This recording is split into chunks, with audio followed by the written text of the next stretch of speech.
¿Estáis allí? Hebreos 12, del 1 al 3, vamos a leer la palabra a la gloria de Dios, Padre, Hijo y Espíritu Santo. Dice así: por tanto nosotros también, teniendo en derredor nuestro tan grande nube de testigos, despojémonos de todo peso y del pecado que nos asedia, y corramos con paciencia la carrera que tenemos por delante, puesto los ojos en Jesús, el autor y consumador de la fe, el cual por el gozo puesto delante de él sufrió la cruz, menospreciando lo oprobio, y se sentó a la diestra del trono de Dios. Considerad a aquel que sufrió tal contradicción de pecadores contra sí mismo, para que vuestro ánimo no se canse hasta desmayar.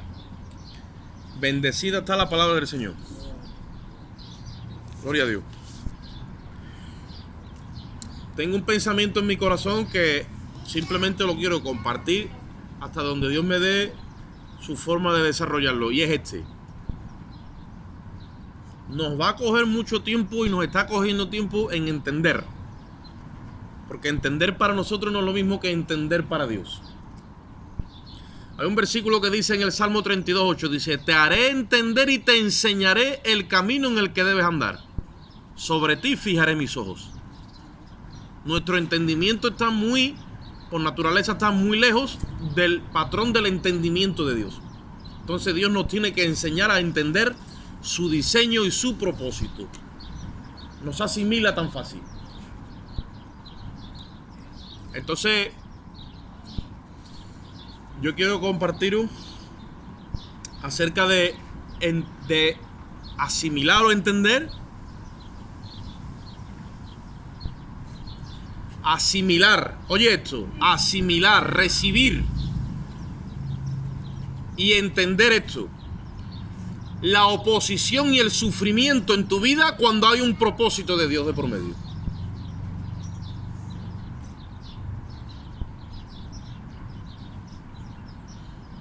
Tienes que tatuarte en tu mente y en tu espíritu que hay un proyecto y un propósito de Dios diseñado desde antes de la fundación del mundo con tu vida.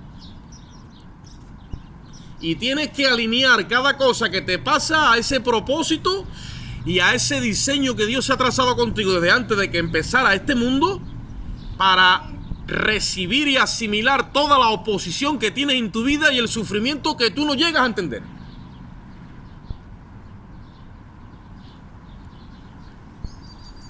Y no vamos a encontrar ni un solo personaje bíblico que alcanzara la promesa de Dios sin sufrimiento en su vida.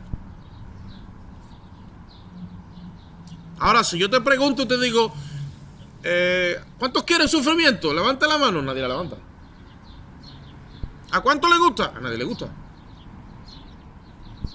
¿Cuántos lo entienden? Casi nadie lo entiende. ¿Pero lo tenemos en medio? Sí. Entonces, aquí hay algo que hay que asimilar. Hermano Alfonso tiene una maquinita que se la mete a los coches normalmente ya de un tiempo para acá, que tienen tecnología metida, y la máquina de diagnóstico te da el error donde está. Ya quisiéramos tener nosotros una máquina de esas en las cosas espirituales. Entonces tenemos que venir con el sensor del espíritu a la palabra, intentar ajustarlo a mi vida y a mi prueba y a mi situación, para averiguar dónde está dando error, porque hay algo que yo no entiendo.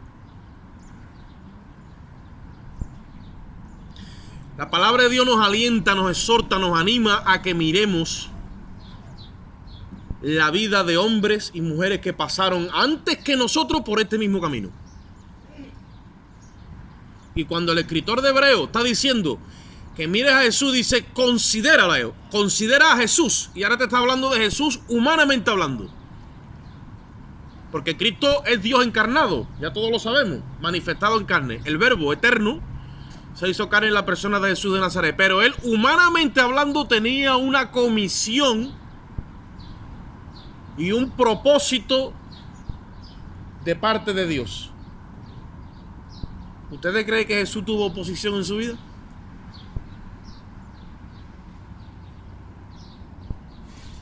¿Cómo se mantuvo el Señor? mirando el propósito de Dios. Dios nos tiene que dar una visión en el entendimiento. Cuando nuestro entendimiento está funcionando en base al entendimiento de Dios, es porque Dios nos ha alumbrado el entendimiento. A los cuales el Dios de este siglo dice que ciega el entendimiento de los incrédulos para que no les resplandezca la luz y la gloria del Evangelio de Cristo. Y lleva a la gente a la incredulidad. Pero un creyente que cree en Jesucristo, que ama a Dios, que está en la iglesia, que es nacido de nuevo, que está en la travesía del camino, que quiere crecer en la gracia y en el conocimiento de Dios, muchas veces lo visita el desánimo y las situaciones porque el entendimiento deja de ser alumbrado y entra en incredulidad, igual que cualquiera que no le hubiera dicho nunca que sí al Señor. Y tenemos nosotros en esta hora que pararnos y considerar el consejo de Dios y la palabra. Cuando los argumentos que hemos acumulado en nuestras vidas son tantos, sin una causa de peso que nos lleve a corroborar verdaderamente si merece la pena tanto sufrimiento, entonces consideramos renunciar y desmayar y no perseverar en el plan de Dios. Cuando vamos acumulando un fracaso tras otro, un suspenso detrás de otro, un sufrimiento detrás de otro, un no entiendo detrás de otro, eso va acumulando un peso en nuestra mente y en nuestro espíritu que llegamos a considerar renunciar a todo esto porque no entiendo nada. Dice la Biblia, despojado de todo peso. ¿A qué peso se está refiriendo? No es al del pecado, porque del pecado te lo dice luego, que también te asedia. Dice, despójate de todo peso. ¿Qué está provocando en tu vida peso? Hay cosas que se empiezan a acumular en nuestra conciencia y en nuestra mente y empiezas a pensarnos. Se convierte en una carga. Y no sabemos cómo echársela al Señor, porque Él dice, echa sobre mí tu carga que yo la llevaré. Conocemos el versículo, pero no llegamos a ejecutarlo. Y vamos a su presencia y estamos con Él y nos llevamos otra vez la carga para atrás. Y llega un momento que tú dices, yo no veo el peso que tengo encima. Y esto, y lo otro, y aquello, y aquel, y el otro, ¿no? Y el de la moto, porque ese también siempre va metido en el lote. Y ya dice, me tenéis harto, ¿eh?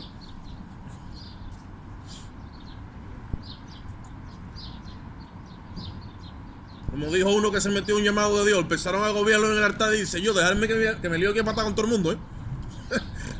Agobiado. ¿Estamos entendiendo el propósito de Dios? Dice la Escritura, considerad a aquel. Pero me tengo que parar y hacer una consideración, ¿sí? Sí. Porque si no consideras nada, llega un momento que tu evaluación va a ser que tienes mucho peso, tienes mucha carga, tienes mucha oposición, no entiendes nada y el resultado va a ser tiempo o se acabó ya mi camino, mi carrera. Ya no puedo correr la carrera ni con paciencia ni sin paciencia, porque ya no tengo la capacidad de poner los ojos en Jesús. Ahora llega un hermano y te dice, hermano, pero esto por lo otro. Sí, pero yo sé que la Biblia dice, lo sé todo de lo que la Biblia dice. Pero que me dejen tranquilo tomar mi decisión porque tengo los suficientes argumentos y fundamentos para decir se acabó. ¿No? Como dijo que para usted que me bajo. El mundo está fatal. Y el diablo cada vez le ha metido más revoluciones para que a la gente le cueste más trabajo tirarse, pero se están tirando. Digo, que para el mundo, que me bajo. La única forma es, está habiendo una ola de suicidios, de depresiones y de caos absoluto. Que si un analista estadístico, con argumentos de psicología y psiquiatría, nos dijera ahora mismito cómo está la cosa, vamos a hablar, por ejemplo, en España, tenemos que salir todos corriendo nada más mirando la estadística. Entonces dice, no, párate, vamos a considerar la estadística. No, ¿qué vamos a hacer esta mañana? Vamos a considerar la palabra de Dios. Vamos a considerar la palabra de Dios, porque como nos metan todos estos datos, entonces tenemos que salir todos corriendo, como dijo uno, y el último que apague. Porque esto ya no hay quien lo soporte. Jesús tenía suficientes argumentos para renunciar al plan y al propósito de Dios. Seguro. Si hay alguien que tenía argumentos razonables, de causa, de peso, para hablar con propiedad humana y decir, hasta aquí hemos llegado, esa persona es Jesucristo de Nazaret.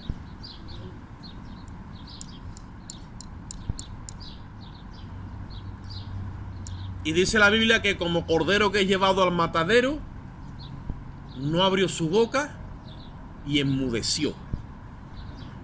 Y Jehová cargó en él el pecado de todos nosotros.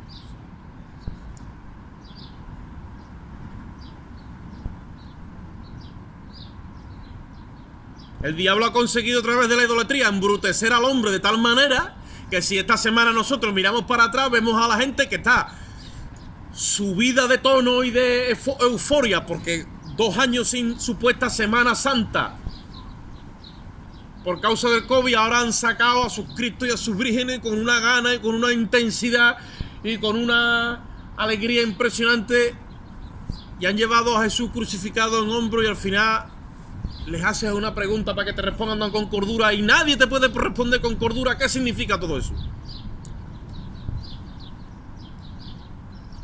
Hay un hechizo, brujo malo, detrás de la idolatría tan grande que la gente queda totalmente embrujada, impactada detrás de eso.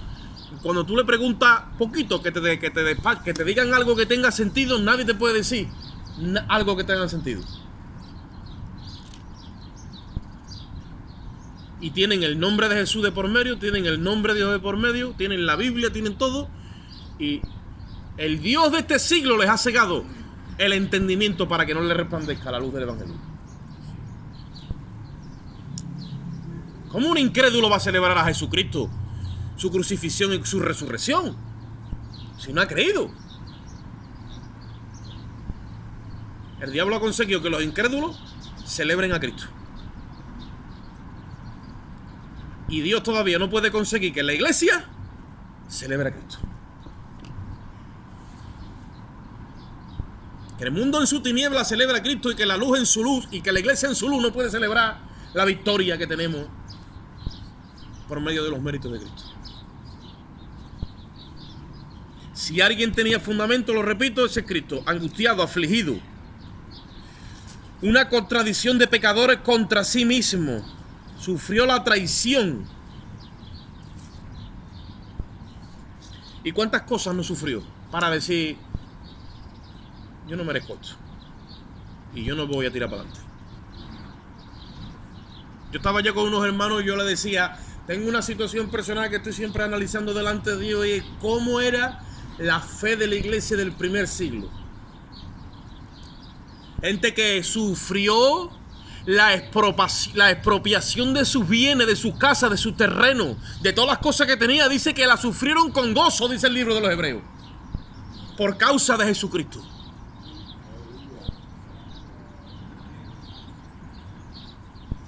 Hoy a nosotros nos presionan un poquito y nos quieren quitar un poquito de lo que hemos acumulado, y nos levantamos contra capa y espada y nos llevamos por delante el que sea, porque a lo mejor no lo vemos lógico, y si es por causa de la justicia y del evangelio.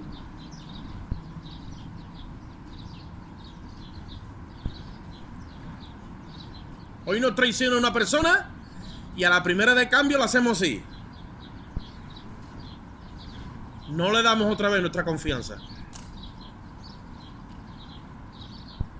A Jesucristo lo traicionaron, y cuando vino el traidor le dijo, amigo, con un beso entrega al Hijo del Hombre. Aquí estoy, deja que esta gente se vaya. ¿Qué me quiere? A mí sí, aquí estoy. Le dijo: amigo, no hay herida más profunda que la traición de un amigo, de un cónyuge. El dolor que hace eso.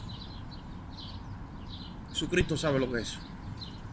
Él ha pasado por ahí. Se ha levantado. ¿Cuántas veces tú y yo no le hemos fallado al Señor? Aquí adentro. Aquí. Y dice: si tú eres infiel, yo permanezco fiel.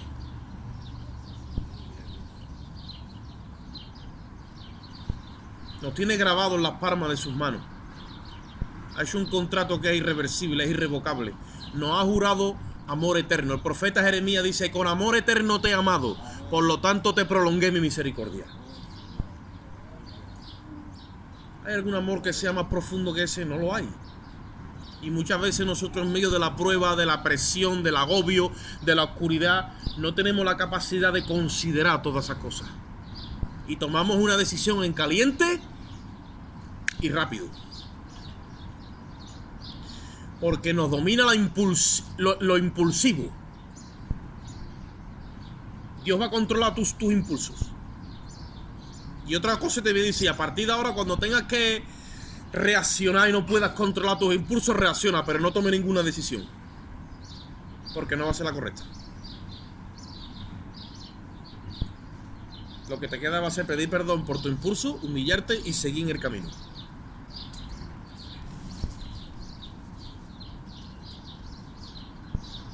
Razonando humanamente, nosotros muchas veces tenemos argumentos para renunciar a causa del sufrimiento que es injusto. Vamos a ser honestos en esta mañana. ¿Tú muchas veces no piensas que has sufrido y sufre injustamente? Porque cuando piensas que sufres justamente, pues entonces no te queda otra. El apóstol Pedro dice: hombre, si tú robas y te dan una bofetada por ladrón, pues entonces eso no glorifica a Dios. Ahora, si tú no te has llevado nada y te dan un bofetón diciendo que tú eres un ladrón, pues glorifica a Dios con esa bofetada que te han dado injustamente. ¿Por qué? Dice: porque eso honra a Cristo, porque a Él también le dieron algo que no merecía y sin embargo encomendó su causa al que juzga justamente. ¿Dónde están los discípulos del maestro? Serán discípulos que tienen las mismas marcas que su maestro.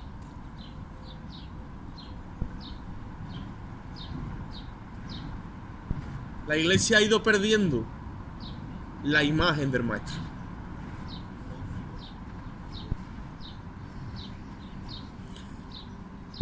En el Imperio Romano tenían cultura de celebrar en los circos romanos esas fiestas paganas, idólatras, satánicas, diabólicas y malas. Y sacaban a los pobres hombres, a las pobres mujeres, a los chiquillos y los ponían delante de leones que los devoraban. Y ellos de alcohol hasta los ojos. Y en aquel tiempo no sé qué drogas había, pero eso como demonios insaciables le daba esa efervescencia que todo el coliseo hervía viendo esa maldad. Y cogieron por costumbre coger a los cristianos y echarlos a los leones. ¿Sabéis qué es lo que pasaba? Que ellos nunca habían visto una persona delante de una fiera que no mostrara una defensa y que muriese cantando y glorificando a su Dios. Empezaron a descuadrarse y cuando los sacaban a pedazos, los abrían creyendo que algo tenían dentro, de qué materia estaban hechas esas personas que eran los cristianos.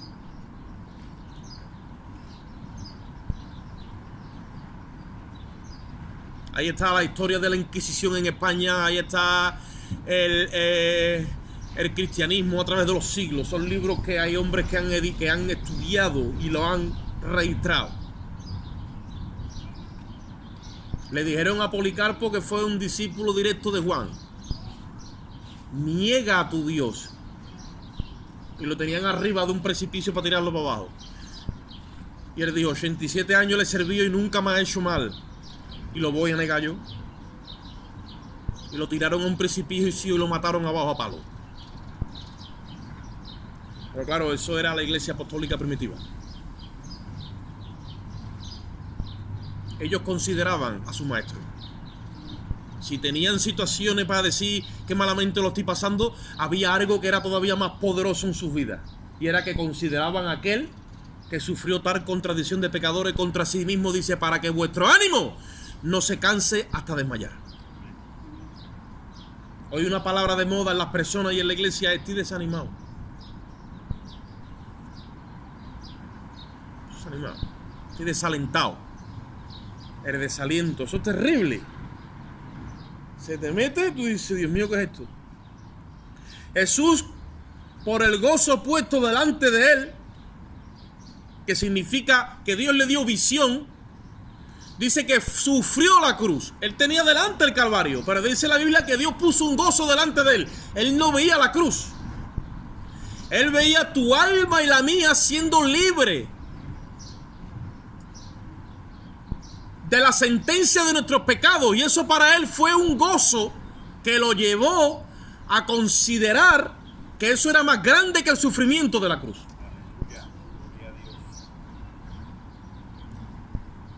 La visión que Dios te tiene que dar tiene que ser algo tan glorioso que no puede compararse nada de lo que te pase en la vida, como dice la Biblia, que las aflicciones del tiempo presente no se pueden comparar con la gloria que en nosotros ha de manifestarse.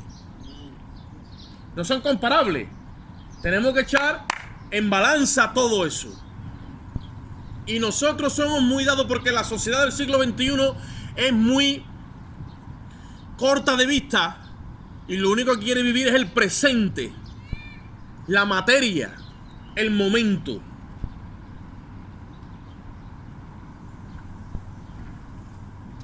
Jesús nunca dejó el proyecto de Dios porque te veía a ti. Entonces, lo que predomina en nuestras vidas no es el propósito eterno antes que la situación presente, sino que la situación presente y la adversidad personal tiene más peso que el proyecto de Dios, que es eterno. Ahora después nos paramos fríamente y decimos: yo sé que las cosas temporales se acaban y que las eternas no se acaban. ¿Y por qué le damos más valor a lo temporal que a lo eterno? Y dice uno: yo lo sé. Y entonces nos tenemos que preguntar: ¿lo sabe o no lo sabe? ¿Nuestro entendimiento está procesado por la palabra de Dios? ¿O es que tú tienes información sobre eso, pero no tienes un conocimiento vivo acerca de lo que significa el proyecto de Dios, que es eterno? Todo esto va a ser removido, porque estos son cosas movibles. Pero ¿para qué lo va Dios a remover? Para que permanezcan las inconmovibles. Y tú has sido escogido para que pertenezcas a un reino que es inconmovible, que es el reino de Dios. Y ahí está tu nueva identidad y ahí está tu vida. Tu vida está escondida en Cristo. Por lo tanto, dice la Biblia: busquemos las cosas de arriba y no las de la tierra, porque hemos resucitado juntamente con Cristo. ¿No? Y Cristo está escondido en Dios. Jesús fue lleno de valor y de determinación para sufrir la cruz y menospreciar el oprobio, llevando a cabo la comisión que el Padre le envió. Jesucristo, cuando se fue, le dijo a los discípulos, mira lo que le dijo, exactamente igual, un calco. Dijo: como el Padre me envió a mí, así yo os envío a vosotros. Oye esto otra vez. De la misma manera que mi Padre allá arriba me envió a mí, así yo ahora, que me ha sido entregado todo poder, ahora puedo hacerlo. Así os envío yo a vosotros. Pero nos falta todavía ese conocimiento y esa comisión que hemos recibido de parte de Dios. Porque supuestamente esto hubiera sido una fe transmisiva, donde los apóstoles, con autoridad apostólica, hubieran levantado discípulos. Esos discípulos se hacen apóstoles con autoridad apostólica, vuelven a levantar discípulos. Esos discípulos otra vez se hacen apóstoles con autoridad apostólica y vuelven a mandar discípulos. Y cuando te das cuenta, hubiéramos atravesado los siglos, y 21 siglos después todavía habría apóstoles con autoridad apostólica levantando discípulos. ¿Me he explicado? Pero en ese lapso de tiempo alguien vino y cortó la transmisión de esa fe apostólica. Ahora ya no hay esa autoridad. ¿Qué hacemos? No podemos fingir. Dios va a venir a solucionar el problema. El Espíritu Santo va a solucionar el problema. Y a través de la autoridad apostólica la tenían los apóstoles, pero las páginas de la Biblia que contienen el registro sagrado donde los hombres inspirados por el Espíritu Santo pusieron ahí la voluntad de Dios, de ahí mismo sustrae el Espíritu Santo como al principio para levantar otra vez orden y autoridad apostólica. La solución nunca estuvo en la estructura. ¿Sabes dónde está? En la escritura.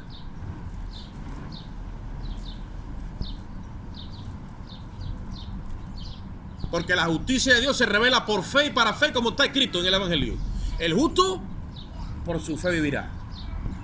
¿Y cómo viene la fe? Dice, ¿por qué?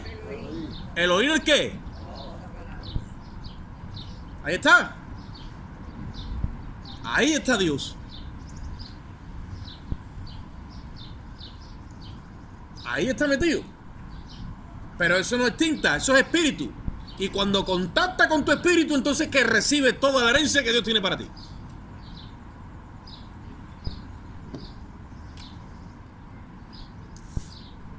Tenemos que considerar y evaluar la actitud que tuvo Cristo para que nuestro ánimo no se canse.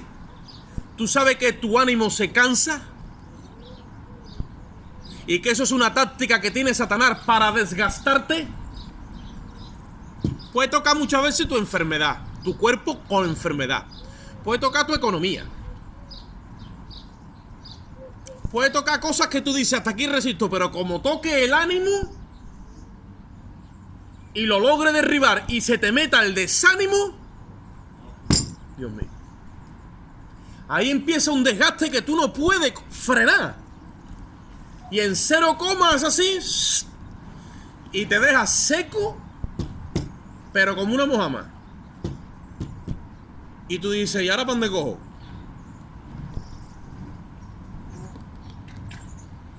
Y te pones a buscar wifi por el móvil, a ver si aparece el predicador de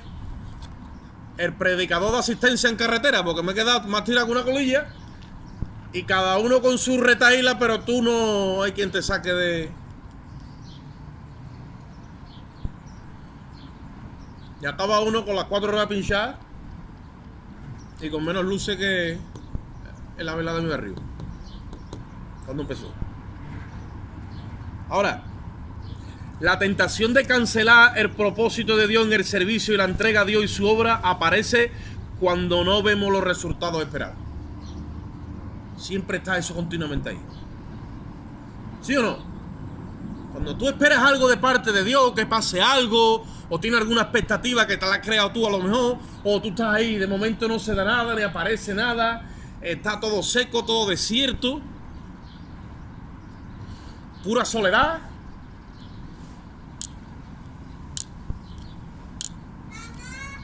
Ni el que venía a encender las velas ya viene. Y tú dices, vaya tela como está la cosa. ¿No? Ahí es donde empieza la decepción, la ingratitud, el no cubrir las expectativas, no vemos avance. Entonces el desánimo crece y nos hace desmayar y renunciamos al compromiso firme y a una participación activa.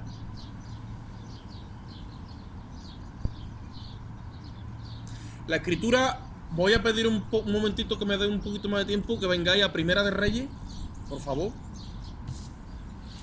Capítulo 19, versículo 1, porque la escritura revela a un hombre que fue capaz de lo mejor y de lo peor. Primera de Reyes 19, versículo 1.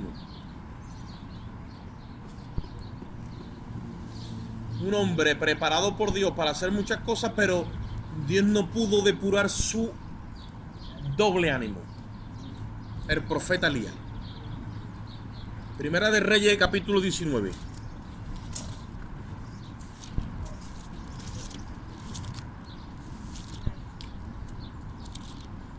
¿Estáis allí?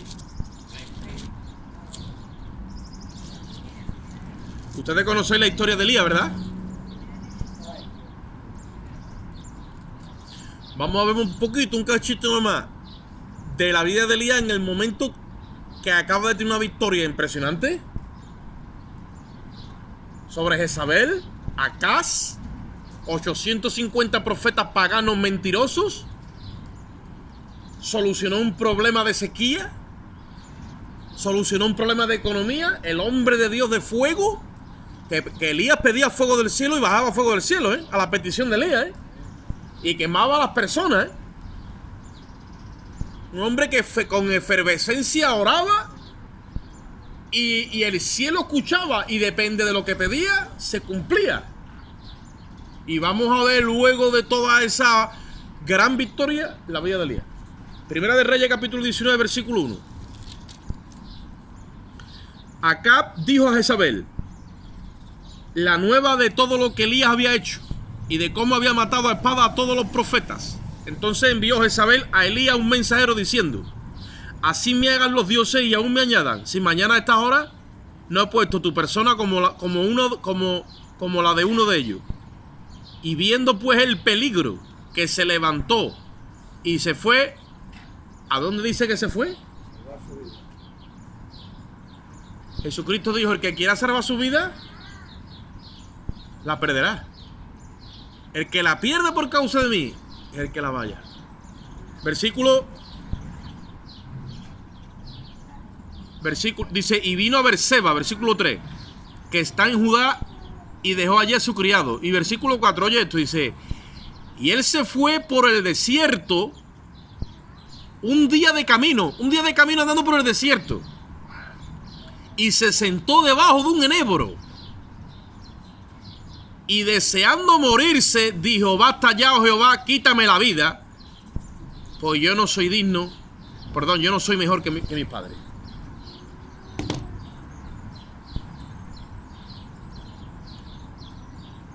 ¿Qué le vino a ese hombre de momento?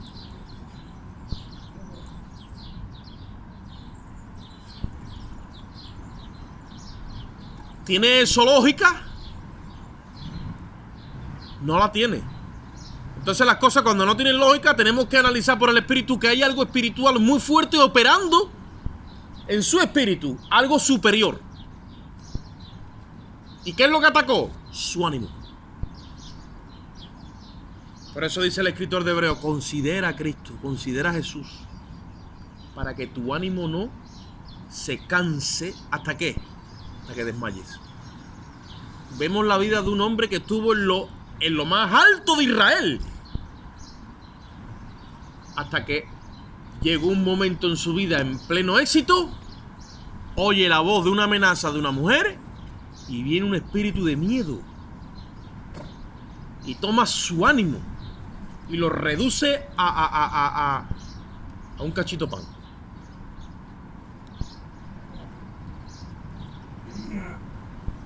Dice Santiago: cuando pidáis, no dudéis. Dice: porque el que duda, ¿qué dice que es? Semejante a la onda del mar. Y la onda del mar es algo que va y viene. Así simboliza Santiago al que es de doble ánimo.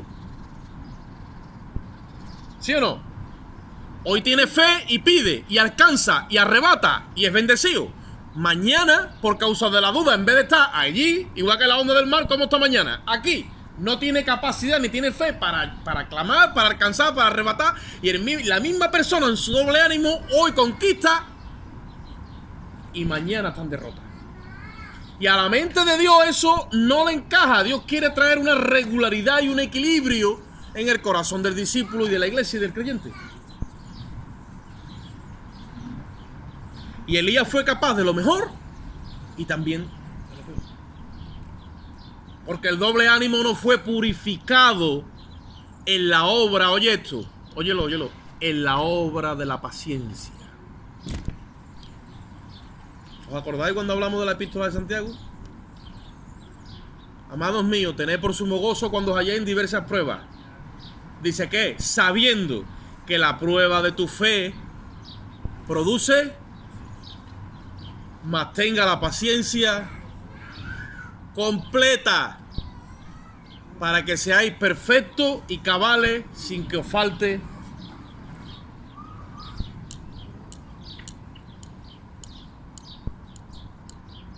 Muchas veces nos desesperamos en medio de la prueba, queremos abandonar, nos movemos de aquí, nos vamos para allí, de allí tomamos decisiones incorrectas y no se llega nunca a fraguar esa obra completa. Entonces vamos aprendiendo a porrazo a esto y siempre está esa cojera en nosotros.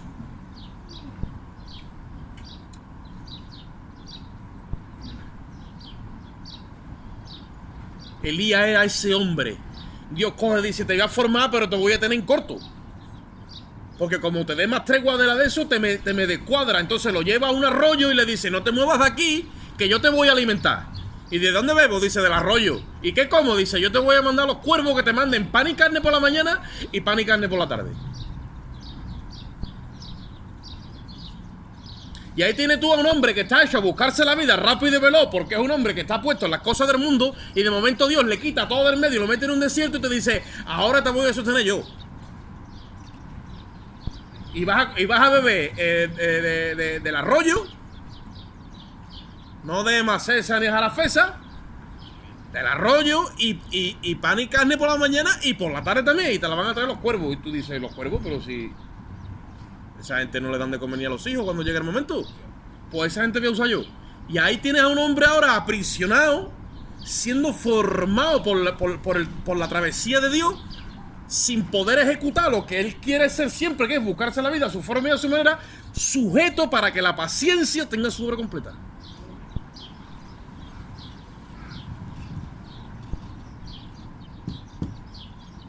Y mostrándole Dios a través de unos códigos que se sacó el arroyo, era tiempo de moverse. ¿Os acordáis que Dios le dice, Elías, vas a ir a casa de una viuda, pero tranquilo que yo ya he hablado con ella y le he dado orden de que te sostenga? No dijo que había hablado con el alcalde del pueblo que te va a poner la nómina bien y tú vas a estar tranquilo, o te van a dar la de por lo menos 463 que está ahora, ¿no? Tú solo, tranquilo, con tu alquiler, pues más o menos, dice, no, yo te he mandado una viuda. Y en aquel tiempo una viuda era mandarte ¿a dónde? Las viudas no tenían fondo. Y dice Elías, bueno, pues nada, si Dios ha dicho que una viuda, pues a ver, me tendré que sujetar a Dios, a casa de una viuda. Y ahora llega a casa de la viuda y ve que y ve el comportamiento de la viuda, dice, Dios no ha hablado con esta mujer. Porque esta mujer lo único que dice es que tiene un poquito de harina en la tinaja y un poquito de aceite, y lo único que iba a hacer es hacer una torta para ella, para el suyo, y echarse a morir. Y tú no dices que había hablado con esta mujer.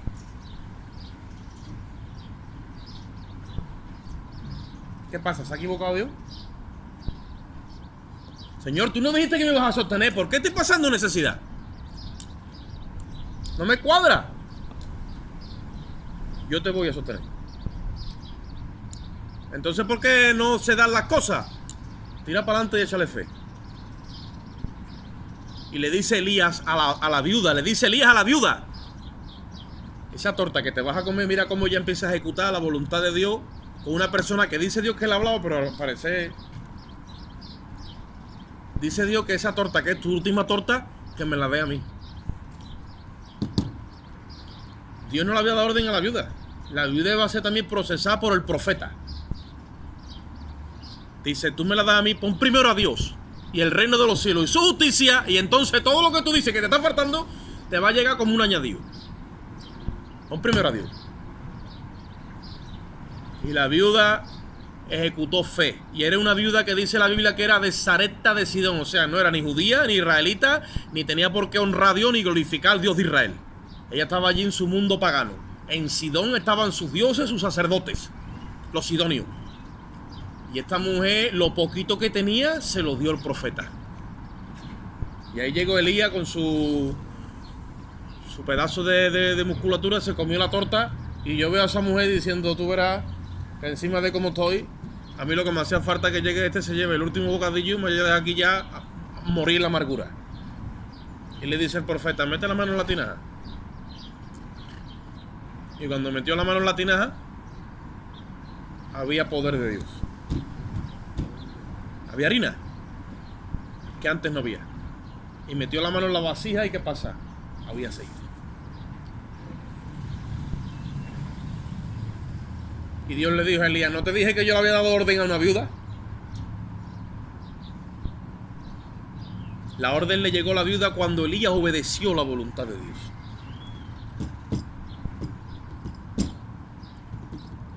Hay gente que está alrededor tuya como una nube de testigos mirando tu comportamiento.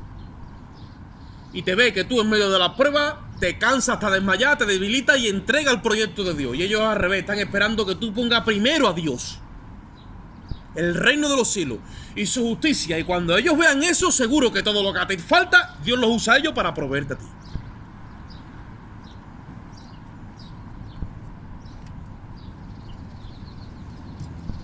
Porque por muy poco que tengan, Dios con lo poquito que tienen las personas, hace maravillas.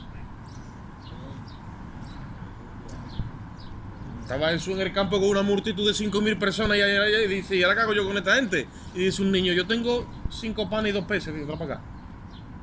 Vamos a orar por esto. Y los discípulos diciendo, ya verás tú, verás. 5 panes y 2 peces, ¿no? Sí. Tú no has contado los que hay aquí, ¿no? Aquí hay 5.000. Y ora por los panes y los peces y le dice a los discípulos, darle ustedes de comer. Y allí con la puerta vacía iban a arrimarse. Primeramente apártalo un grupo de 50. Y dice la Biblia que cuando se arrimaron empezó a aparecer más pan y más peces. ¿Qué pasa?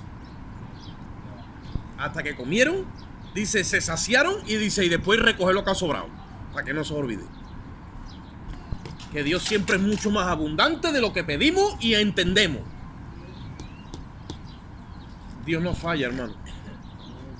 Dios no falla. Dios no falla. Elías entra en depresión en su vida. Pasa el fuego, ha sido preparado por Dios, tiene una victoria y ahora resulta que del fuego pasa a la ceniza y de la gloria de Dios pasa a la decepción. Y el desánimo alimenta sus ideas y su pensamiento, que lo único que quiere es que escapar. Dice el salmista, ¿quién me diera alas como de águila? Y pudiera yo hacer así, irme... ¿A dónde? ¿A Albania? ¿A dónde? A donde sea. Que me saquen de aquí, que me estoy quemando. Esto no hay quien lo aguante. Eso es nato en el hombre. Job maldijo el día en que nació. Jeremías dijo, mira, ya no predico más. Olvídate de mí.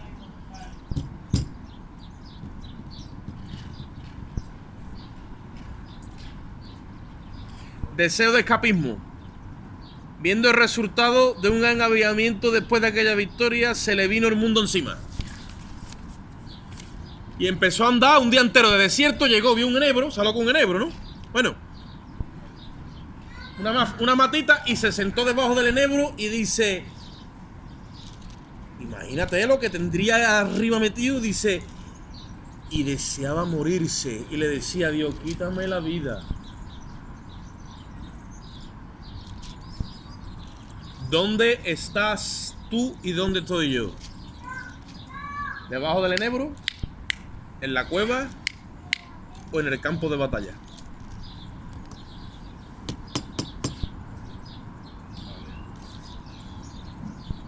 Mira, la situación de la presión es tan fuerte que te saca de la realidad de Dios y tu realidad es esa nada más. Lo que te rodea. Y te envuelve la mente y te embriaga que tu realidad y tu mundo es ese nada más. Entonces en ese momento eso es lo que gobierna tu vida. Y es tan fuerte que te saca de la realidad del nuevo pacto, de la realidad de lo que Cristo ha hecho por ti. Y te embriaga y te convence de tal manera que tú dices, yo quiero que Dios me quite la vida. Y como Dios no te la quita, muchas veces aparece el diablo y te dice, mira, si Dios no te la quita, quítatela tú como sea, que tampoco pasa nada. Cualquiera sabe hacia dónde va, es tan terrible como lo que tú estás pasando aquí. Hay que cuidarse de doctrinas que andan por ahí que diciendo que el salvo siempre es salvo y que estamos predestinados de antes de la fundación del mundo para una salvación o para una condenación. Nosotros conocimos a un hermano en la iglesia hace muchos años. En nuestra iglesia no se ministraba esa doctrina, pero él empezó a considerar la doctrina de que el salvo siempre es salvo.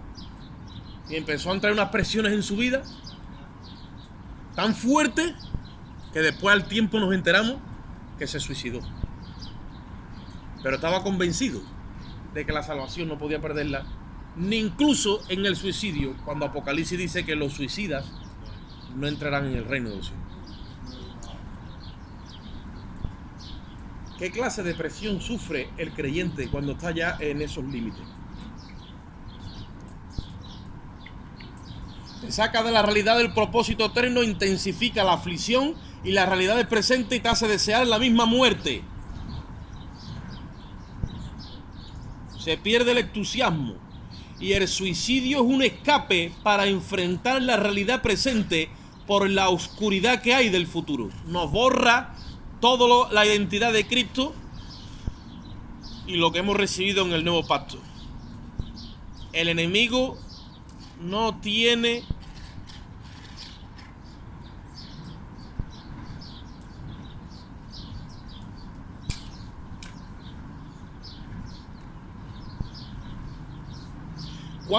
¿Cuántos no andan buscando salida con pastillas, con me quiero dormir? Porque esa es la depresión auténtica. Y mientras que tenga los ojos cerrados un día o dos, estoy evadiendo mi responsabilidad.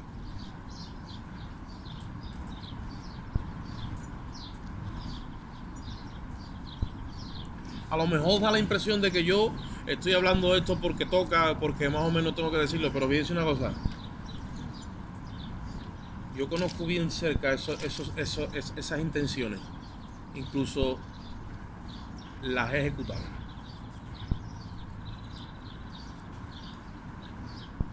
Padre de familia no puede echarse a dormir. Y llega un momento que se echa. Un hijo de Dios no puede echarse a dormir. Y llega un momento que se echa a dormir. Un ministro del nuevo pacto no puede echarse a dormir porque no tiene base para enfrentar la realidad que le toca y lo hace. ¿Por qué lo hace? Vamos en esta mañana a reflexionar, ya lo dejamos, ¿vale? Tenemos que considerar a aquel que sufrió tal contradicción de pecadores contra sí mismo. ¿Para qué? Dice, para que tu ánimo no desmaye, no se canse hasta que te desmaye.